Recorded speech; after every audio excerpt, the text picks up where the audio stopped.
Well, good morning and welcome back to another week on the allotment. Been a busy week. Not a lot to show for it in the ground, but yeah, been busy. Lots of seed sowing. The temperatures now are acceptable. They're around 10-11 degrees during the day, which means, you know, we're probably getting 15 degrees or more in the greenhouse. And at night, crucially, the temperature is not falling much below 7-8 degrees, which means some of the seed sowing, you know, the seeds have got a chance of starting off and growing on. So, you know, some of the things I'm risking it a bit, but you know, we shall see.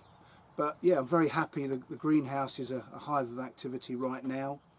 I've got a lot more onions in. I've sown 100 onions this week in various parts of the plot, and I've got another tray where I've started them off, and then as I get a little green shoot out and the roots develop, I shall put those in as little plugs.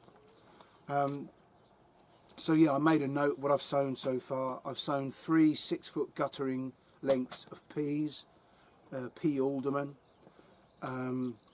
Onions, I've got another 100 onions in sets to go in today. That's one of the jobs I'll be doing today.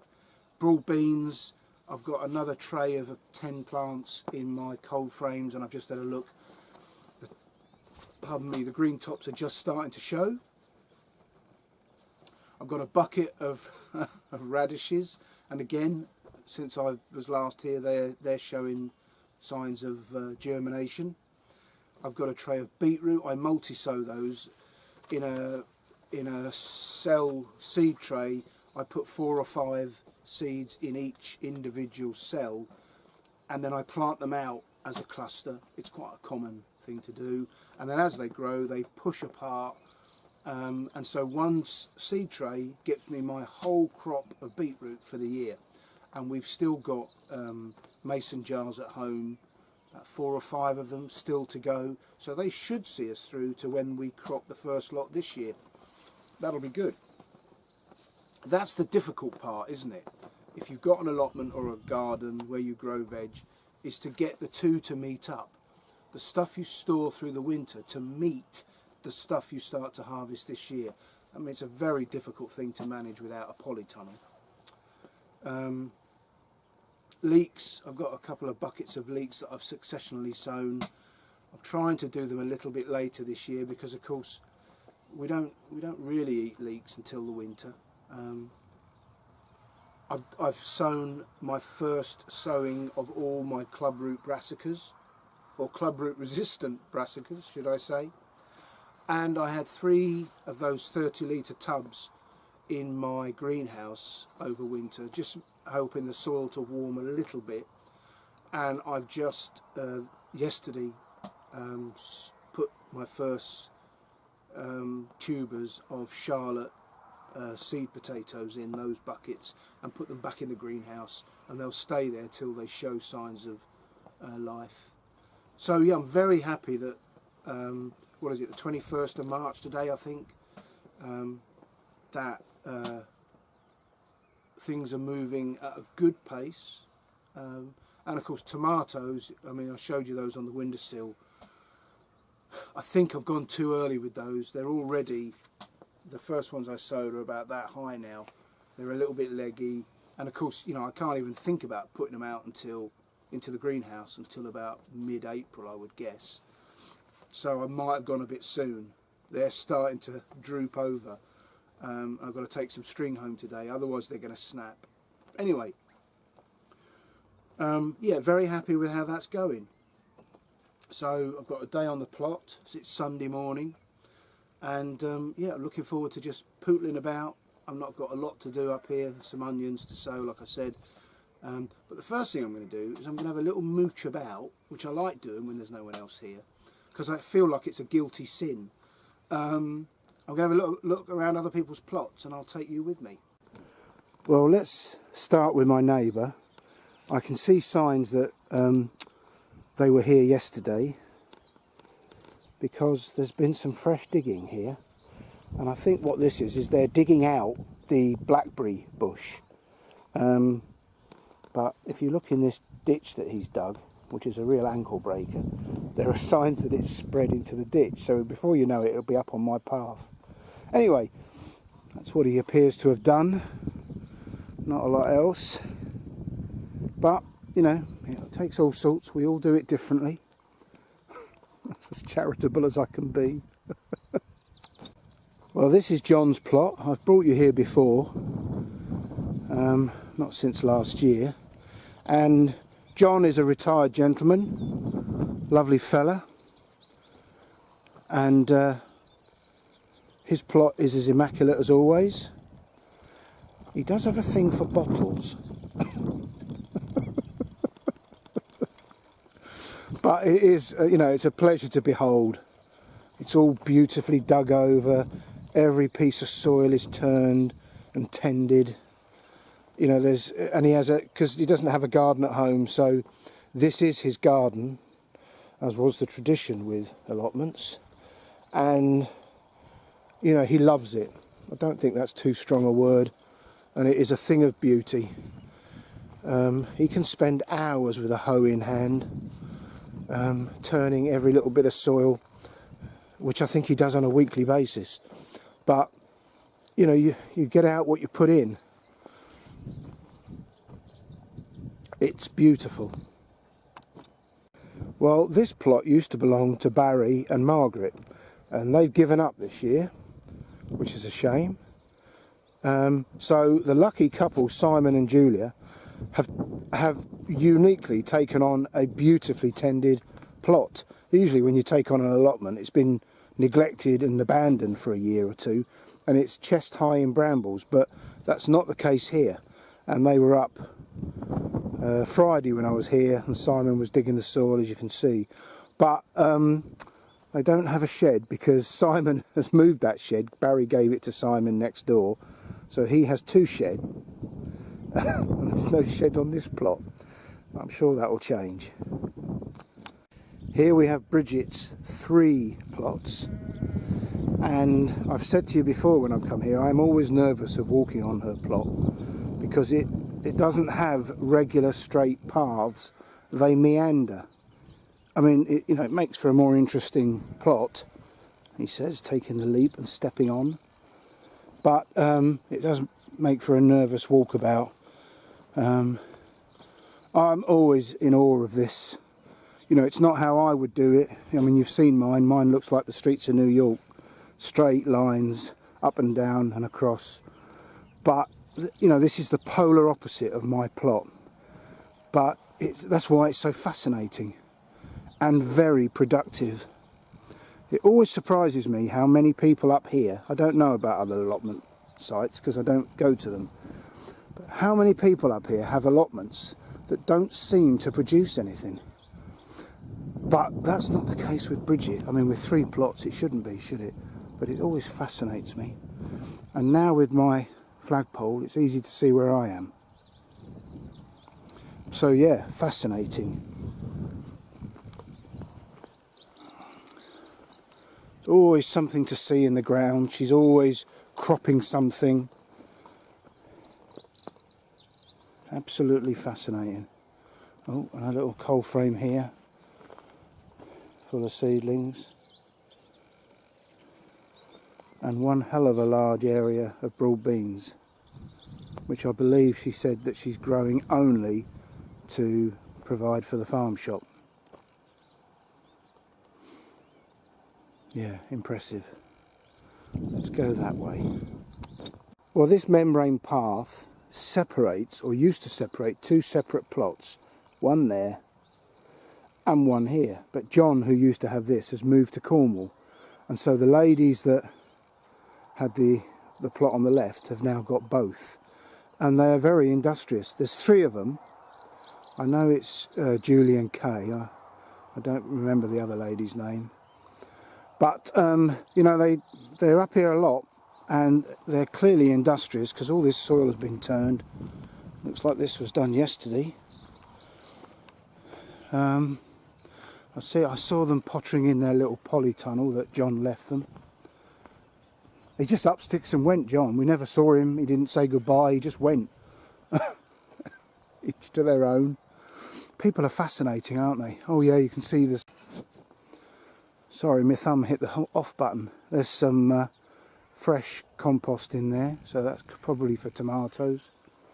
Yeah, so this plot is improving all the time. And oh, strawberries, yeah. Again, it's good to see crops growing, you know, the ground being used. Yeah. Okay, that'll do for today, I think. A little brief walkabout, and we'll come back in a couple of months and see how it's all going. To make room in the greenhouse at home, I decided to bring these two up here. One is the pea alderman in the gutters, and the other is the onion sets, which are just starting to show green. And I'll just cover those in some net to keep the mice out. But I dug around the pond Friday, which tidies it up. I've left the nettles because I want to harvest those for nettle tea. But yeah, I'm very happy with the way it looks, if a little brown at the moment. The daffodils do a splendid job of breaking that colour up. Well, I didn't think I'd be having a fire again. This week I dismantled all the chimney and got a wire brush and cleaned it inside and out, and you know, tidied it all up and cleared the flame arrestor on the top. Cleaned out in here, but I got here this morning. It was only about 4 or 5 degrees, so I thought, blow it. I've got the wood. I'll have a fire. And it is lovely in here. It doesn't make for getting out there and getting stuck into the work, but it is lovely to be in here. Anyway, I thought I'd do a really obscure bit of Niff Naff and trivia. I watched a fascinating documentary on D-Day. And you know, as a slight aside, I'm off on a tangent now, but as you know, I'm 57, I'm 58 this year, and as I get older, I don't know if it's just me personally or whether it's a thing that happens as you get older. You look around at society in general, and I shake my head in disbelief at what I consider to be, you know, stupidity and silliness and things I don't understand. You know, all this political correctness that midwives have now been asked to call it chest feeding, not breastfeeding. You know, and I don't want to get controversial, but I look at that and I think, why?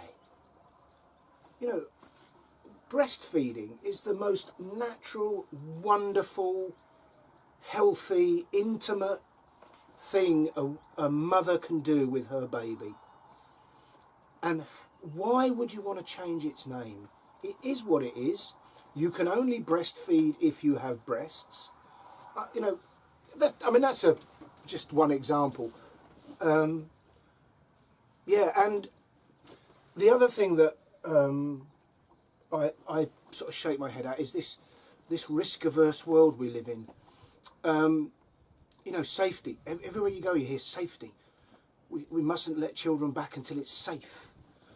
Well, you know, and I'm not saying we should put children at risk. I mean, clearly children going to school have never been at risk during this. Sweden didn't stop a school day throughout the whole thing. And guess what? The children were fine. I think a lot of our school decisions were based on unions and the fact that unions like their people to be paid for doing nothing. But yeah, safety. You know, and everything's got to be safe. Well, the human species has never achieved anything of any note when safety was its primary concern.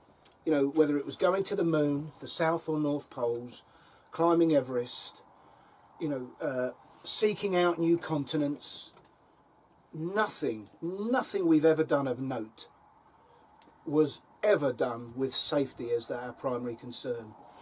And I think we're disappearing in a mire of risk aversion. And I'm not just talking about this COVID debacle. I mean, you know, just a general point on my comment on society. I think one of the most important things as a parent you can do is teach your children to manage risk. I mean, a classic example is crossing the road. You know, the roads today are far busier than they were when I was a child. I cycled to school every day of my school career, if that's what it's called. You know, and I had a few little near misses. I fell off my bike quite a number of times. But I'm here to tell the tale. And, you know, it's what kept me fit and healthy. But crossing the road, you have to teach your children at a very young age to be aware of the roads and how to cross them. Because if you say, and I've come across this in my personal experience, that a mother is so scared of her children being at risk that she won't let her children cross the road on their own. Well, that's sort of narrow-minded and short-sighted. You know, I'm not saying you walk a child up to a dual carriageway and say, go on then, you know. What I'm saying is you teach them the Green Cross code, you know, to look left, look right, look left again, and when it's safe to do so, you cross and you walk, and so on and so forth. And the first time you teach them that, and then you let them have a go, and you know, and slowly they learn. You know, you could never eliminate the risk, but they can learn to manage it. Get them to climb trees, and if they fall out and fall on their backsides, they'll learn from it. You know, I heard Gardener's Question Time once, and one of the questions was, we have a new grandchild, and in our garden we have a very prickly thorn. Could you please suggest a thornless rose we could replace it with? And whoever it was that was on the panel that was answering the questions, they said, can I suggest you tell the child that there are thorns on the rose, and then you leave the same rose where it is? The child will learn not to touch the rose. And I thought, you know, in this stupid world we live in now, what a wonderfully sensible answer. Anyway, I won't go off on a rant. The reason I mention that is as this world becomes so wrapped in cotton wool and scared of our own shadows, I am really learning to have contempt for modern life, and that's a shame. You know, I don't want to be like that, because that doesn't help anybody, but I can't help the way I feel. I'm taken to looking back in the past, you know, Nelson's day and the Second World War, and I've mentioned before about Dwight Eisenhower at Southwark Park, and you know, I admire that man so much. He had never seen combat, and yet he was in charge of the biggest military force in human history. I cannot begin to imagine that pressure. And with that in mind, I watched a documentary on D-Day, and there's a few bits. See, I got there eventually, didn't I? Just a few little bits of niff-naff and trivia that I find fascinating. And of course, I'm not quite sure. There's the film The Longest Day, which is quite a classic. Made in the 60s, I think, but it was filmed in black and white just to give it that sort of Second World War authenticity. And it's a wonderful film, and they do really try to keep to historical facts. But some of the actors, you know, it's filmed, you know, about 20 years, just less, after the end of the Second World War. So some of the actors fought in the war. And there's just a few little bits of niff-naff that I'd like to share with you. Now, Richard Todd was an English actor, and he had a part in the film where they attacked Pegasus Bridge from the gliders. Well, in the Second World War, he was actually a para who landed at Pegasus Bridge and was part of the force that took it. And then, you know, 20 years later, when he was in the film, they offered him the part of himself, but he said, no, it's too insignificant a part. So he took on the role of the man in charge. But when they filmed The Longest Day, the beret he is wearing in the film is the beret he wore as he ran across the bridge, firing from the hip. You know, that sort of thing fascinates me. I think that's wonderful. Donald Hudson he plays an RAF pilot in The Longest Day. He was an RAF pilot on D-Day. Eddie Albert, who was an American star, he won the Bronze Star for bravery in the Second World War, and he then starred in the film. They used 23,000 serving soldiers as extras in the making of that film. That's unbelievable. And when the British came ashore on D-Day, I can't remember which beach it was, but the Lord Lovat had his own piper, and the piper came ashore off the landing craft armed with nothing but a set of bagpipes, and he played, I don't know what, walking ashore with the bagpipes. And in fact, I think the band who played him in the film was, at the time of the making of the film, the Queen's piper. Years later, and I apologise, but I can't remember the name of the piper on D-Day. Years later, he met a couple of the German snipers who were on the beach when he walked ashore, and they disclosed to him that they actually had him in their crosshairs, but they didn't shoot him because they thought he was genuinely insane. Well, I think they're probably right. Anybody who walks ashore on D-Day playing a musical instrument as opposed to sprinting and zigzagging to try and avoid enemy fire has got to be slightly mad, haven't they? Anyway, I thought those facts were interesting, and I apologise for the pre-Niff Naff and Trivia rant, if that's what it was. But yeah, as I get older, I look around me. Terry Wogan, the wonderful old Irish DJ, before he finished on the radio, he had a little slot on his radio programme called Is It Me? And he'd say, is it me, or are police officers getting younger, or whatever it was. And I find myself having a little Terry Wogan moment every day when I hear the latest piece of rubbish on the news about, the things we're doing and the things we're saying, or the things we're not allowed to say anymore. And I have my little Terry Wogan moment. Is it me, or is that stupid? I don't know. Brew time. Well, I did a walk up my plot, maybe the last video or the video before, but I'm going to do it again. And these two beds here are now full of onions.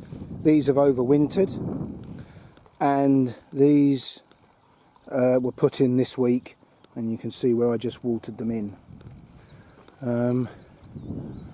Centurion and Red Baron are the two varieties, and then on the main plot, what's changed? Well, nothing really. Keep turning the soil, just agitating the surface, and it's drying out a treat. I think there's a bit of rain in the forecast this week, but it's March, you'd expect that. But I'm very happy with how it's all looking. I've I've mulched everything. I've given some things a feed. I shall start watering with my manure runoff liquid soon. But yeah, very happy with how it's all looking. The broad beans, inevitably they look a little bit tatty because they get a bit of a bashing from the weather. However, I did notice the other day that the ones that have overwintered have actually got flowers on, which is lovely. Then this is how much time I've got on my hands. I've got an old piece of plumbing there, and those bottle tops fit perfectly in them. So those are the two watering pipes that I'm going to push into the ground for these two spots where I'm growing courgettes. So yes, I'm definitely running out of things to do. And as I said, here in the small coal frames, I've got some radish poking their heads out, and then just the start of another set of broad beans, which I'm very pleased about. Yeah, it's all looking very good. I would say that it's my plot, but I'm very happy with the progress. Right, well, this is a significant moment in my allotment calendar. I'm going to sow my first carrots. Now, the first thing I would say is that the carrot is Royal Chantenay, and these are last year's seeds, which isn't ideal. I think carrots and parsnips, you should really use new seed. However, it says to sow before February 2022, so I'm doing that. we'll see what happens. I'm not going to worry about it. I've got fresh seed for this year, but rather than just chuck this away, let's give it a go. And these are short, dumpy little carrots, conical things, rather than the long, familiar carrot. And perfect for these tubs. And I grew these last year in one of these little black recycling bins, and they were beautiful, very sweet, very tasty, grew very successfully. Now this is a mix of normal soil, 50-50, with horticultural sand, which gives the carrot a little bit more of a loose root run, I hope. So we shall see. So the first thing I'm going to do is pre-water the soil, give it a good soak.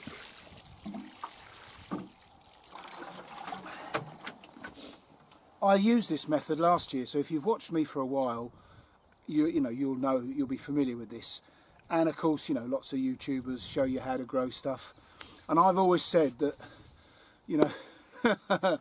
I'm not here to teach anybody how to grow fruits and vegetables. I like to think that you learn as much from my mistakes as you do from my successes. And of course, we all learn most from our failures. The trick is not to repeat them.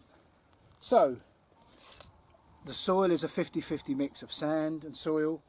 I've pre-watered it, and again, the conventional wisdom is to sow them thinly, so that you don't have to thin them out. And again, I'm not going to worry too much about that.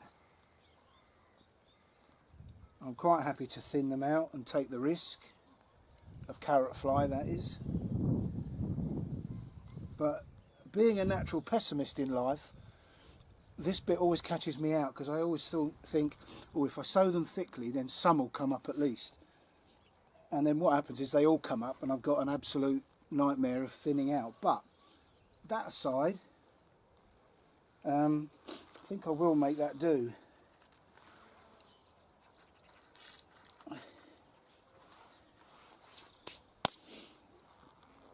And because the soil is pre-wet, I'm hoping that will give them something to bed into. And then I've dug this over with my hand trowel beforehand, just to loosen up, because it's been compressed over the winter. I took off some of the top soil.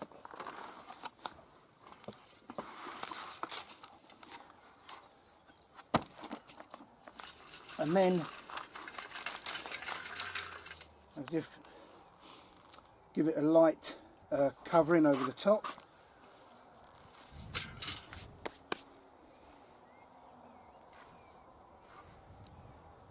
Just gently pat it down so that I know the seeds are in contact with soil. And that's it. The next bit, and this is the trick that I learned off of YouTube, and I don't remember the lady's name, but she was an American lady with her own channel, and she had a homestead, and she did this. She sowed her carrots in rows and then covered them with a plank for 7 days to cut out light. And I did this last year, and it worked very well. I'll get some more and do a better job of that in a minute. But so these will now be covered for 7 days. Carrots don't need light to germinate. And the other advantage of this is we have some rain in the forecast this week, and what rain tends to do is harden and compact the soil and create a crust that the very tiny little carrot seedlings can't push through. So the theory behind this, I think, is it keeps the rain off and gives the seedlings 7 days in which to start to germinate, because they've already got water. And then next Sunday I'll take the lid off for the grand reveal, and we'll see how they're getting on, if they are. So, oh, and of course, always label. Job done.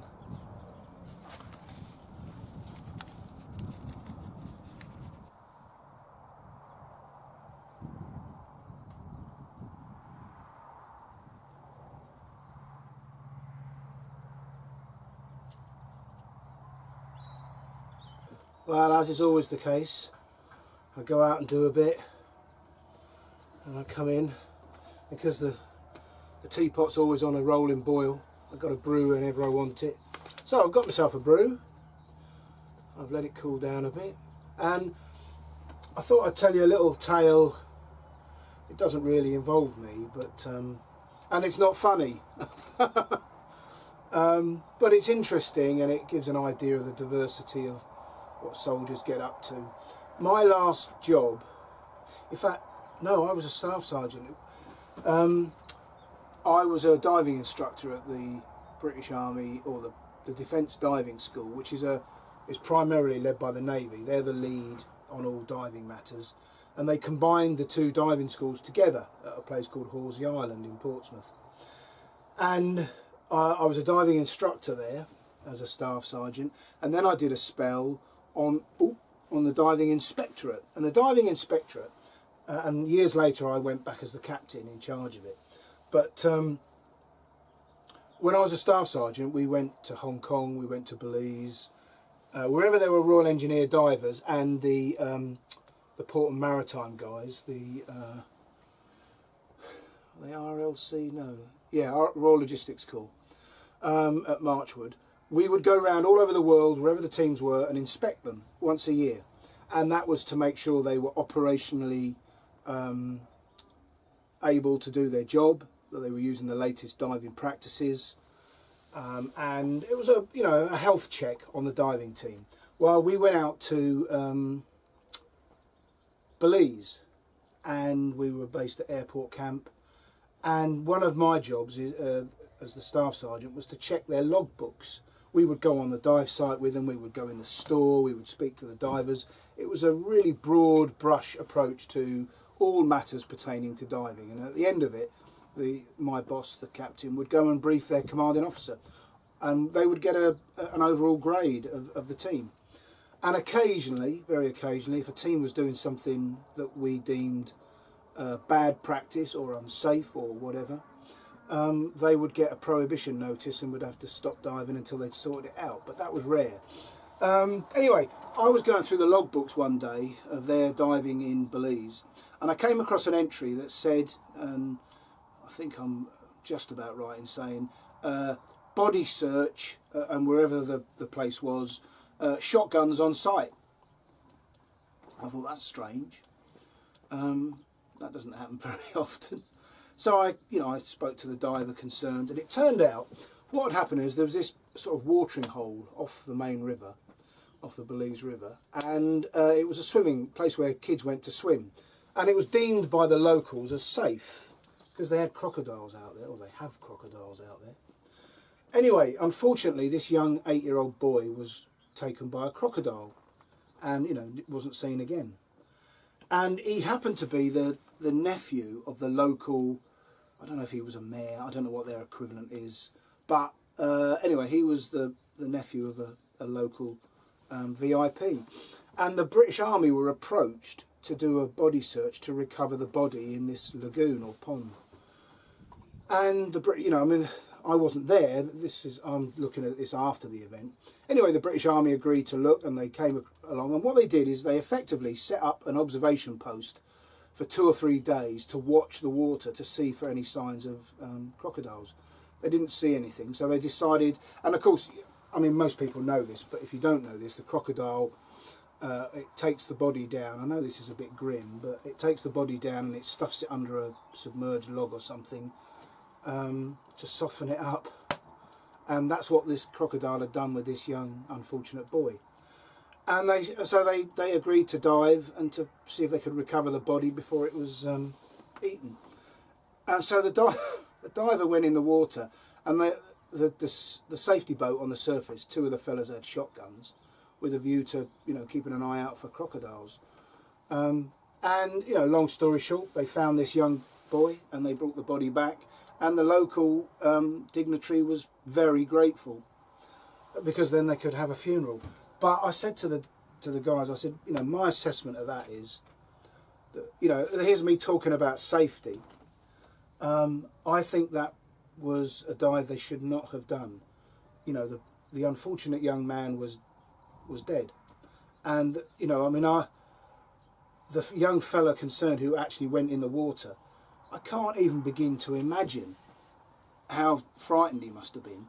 I mean, I've dived in the waters around Hong Kong, where there was at the time there was a territorial tiger shark which had taken a few swimmers and tourists. And you know, you're constantly aware of, in fact I'll tell you about that in a second. Anyway, so you know, they completed the dive, they recovered the body, but my assessment of and my briefing to my boss was that should never have been done. You know, if you carry out a risk assessment, and you know, any risk assessment, you say, do I need to do this? Anyway, it's just an interesting tale. I know it's a bit grim, but it's the sort of thing that goes on. Anyway, yeah, I went to Hong Kong, and we went and dived, and I can't remember the name of the place, but we were given a briefing before we went in. We were on the inspectorate, again I was a staff sergeant, and the local guy in charge of the dive team gave us a briefing. We were going in to observe what their divers were doing, and we were briefed that there was a territorial tiger shark, and that you know, various people had been killed by it, and that we should just keep an eye out for it. And he, you know, the supervisor said, if you see this tiger shark, stop what you're doing, come out the water, signal well, which is one arm raised above your head, and we'll pick you up and we'll abort the dive. Okay, fair enough, that seems sensible to me. Anyway, he went through other environmental considerations on site, and he got to water visibility, and he said you've got about a meter's visibility down there, it's quite murky. Anyway, I said, I stuck my hand up, can I just take you back to the bit about if you see a shark, surface immediately and we'll abort the dive. And there's 1 meter visibility, so that. He said, look, I've got to go through this stuff. Do you want to dive or not? So we cracked on with the dive. I did not enjoy that dive. If you see a shark come up. Yeah.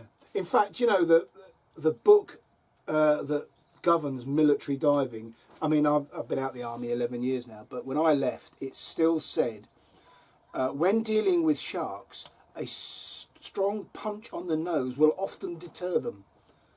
You know, words to that effect. We've not moved on much.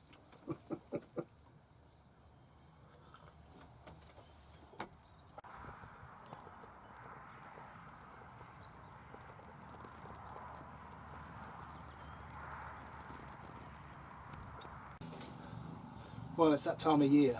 It's quite busy out there now. There's about half a dozen people turned up. Nice to see. Getting their plots ready for growing something. I've had a good day. Managed quite a bit. Feel better now. I've got some things in the ground, albeit some of the pots.